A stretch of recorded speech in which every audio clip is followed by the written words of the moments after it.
인천의 한 어린이집에서 안타까운 사고가 있었습니다. 2살배기 아기가 어린이집에서 놀다가 장난감을 삼켜버렸습니다. 1분 1초라도 빨리 병원으로 옮겨야 했던 상황이지만 응급실에 도착한 건 1시간 정도가 지난 뒤입니다. 소아 응급 환자를 치료할 수 있는 병원을 찾다가 아까운 시간을 허비한 건데요. 결국 의식불명 상태에 빠진 아이는 일주일째 깨어나지 못하고 있습니다. 인천 같은 대도시에서조차 소아 응급 환자를 치료할 수 있는 병원을 찾아 헤매야 한다면 중소도시의 사정은 더 열악하겠죠. 소아 응급 환자 치료 시스템에 허점이 없었던 건지 따라가 보겠습니다. 한 여성이 어린아이를 안고 다급하게 뛰어갑니다. 몸이 축 늘어진 아이의 상태는 한눈에 봐도 심각해 보입니다. 갑자기 앉았다 봤으니까 뭐 언제 올라간지도 모르겠고 아이를 안고 뛰어간 여성은 인근 어린이집 원장. 어린이집에서 2살배기 한 모양이 장난감을 삼켜버리고 의식을 잃었던 겁니다. 어린이집 내에서 아이가 장난감이 목에 걸렸다는 신고건이었고요. 출동 도중에 아이 상태가 나빠져서 근처 내과 병원으로 이송했다는 그 무전을 듣고 저희도 내과로 출동하게 되었습니다. 119 구급대원이 도착하기 전 어린이집 원장은 우선 인근 상가에 있는 내과 의원으로 아이를 데려갔습니다. 아이의 상태를 본 의사는 즉시 심폐소생술을 실시했습니다.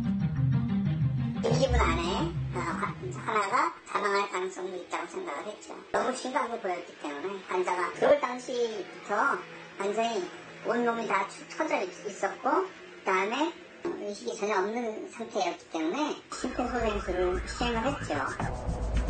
곧이어 119 구급대원이 병원으로 도착하고 아이의 목에 걸린 장난감을 빼내보려 했지만 여의치 않았습니다.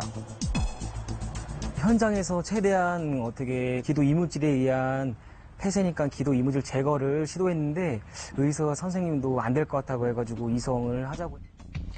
큰 병원으로 한시라도 빨리 옮겨야 하는 상황. 4km 정도 떨어진 가까운 종합병원으로 가려 했지만 방향을 돌려야 했습니다. 소아 응급 환자는 받을 수 없다고 했기 때문입니다.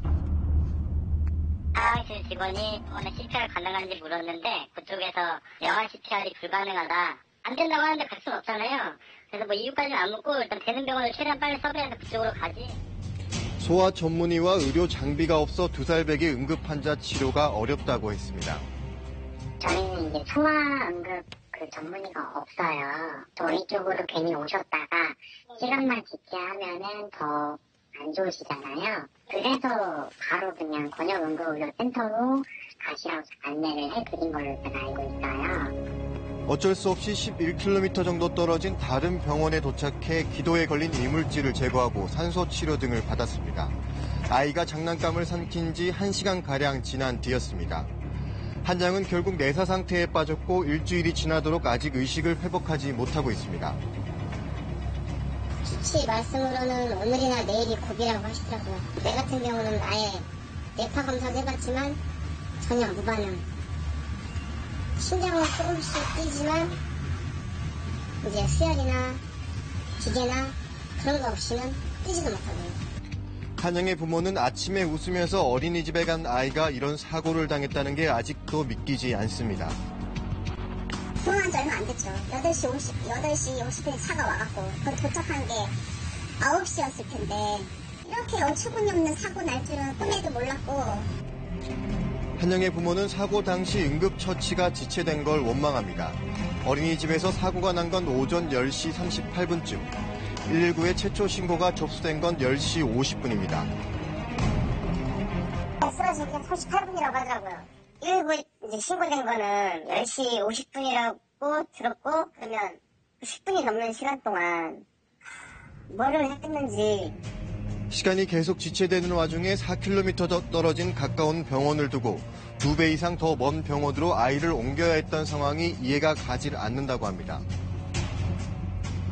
기동학부나 그런 거는 어느 병원에 가서든 다 할 수 있잖아요. 이것만 뺐어도 호흡은 되잖아요. 그리고 나서 큰 병원으로 갈 테고. 저는 그런 게 안타까운 거죠. 아이의 부모는 시간 지체 없이 가까운 응급실에서 우선 응급치료를 받았다면 상태가 이렇게까지는 오지 않았을 거라고 말합니다. 그러니까 이게 뺑뺑 돌지도 않고 왔더라면은 저 상태는 아니라는 거죠. 저 정도는 아닐 거라고 저는 생각을 해요. 상급이 넘겼겠죠. 이 사항이 안 됐겠죠? 전문가들은 아이를 병원으로 옮기는 과정에서 여러 문제점을 지적합니다. 원칙적으로는 119 신고를 한 상황에서 그 자리에서 응급조치를 하면서 119가 도착할 때까지 기다리면서 응급조치를 하는 게 가장 좋은 응급조치거든요. 가까운 응급센터에 소아 응급 환자를 치료할 수 있는 인력과 장비가 없었다는 것도 아쉬운 점으로 남습니다. 모든 응급센터는 소아 중환자 또는 소아 심정지에 대한 준비가 되어 있어야 돼요. 소아 같은 경우에는 이런 전문센터들이 상당히 부족한 상황이라서 가까운 곳에 그 지역응급의료 센터로 아이가 이송이 돼서 일단 처치를 받는 게 맞습니다.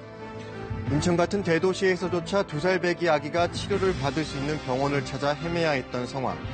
전국에 9곳뿐인 소아응급 전문센터로는 소아응급 환자에 적극 대처하기가 역부족이라는 지적이 나옵니다.